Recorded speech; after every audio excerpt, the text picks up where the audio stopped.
What is a trust? It's a common question. Let's talk about it.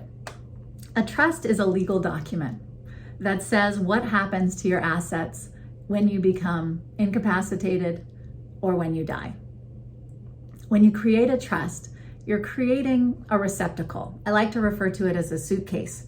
You're creating a suitcase and you're going to put all of your assets in that suitcase. And then the trust says what happens to the assets that are in the suitcase.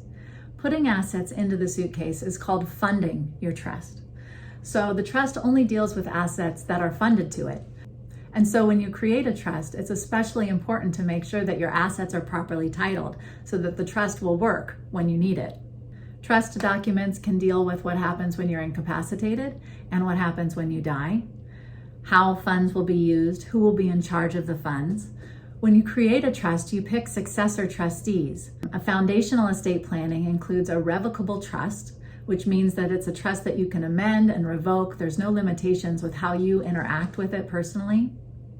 When you create that trust, and during your lifetime, while you have capacity, you are the trustee of your trust. When you create a trust, you pick successor trustees to take over if you were to become incapacitated or when you die. And your successor trustees can be family or friends, or you can hire somebody professional fiduciary to serve in that role. They follow the directions of the trust and do whatever the trust says to do with the assets inside of it.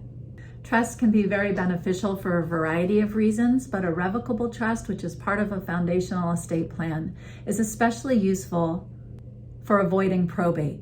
Probate is the court process that your assets have to pass to be retitled to somebody else.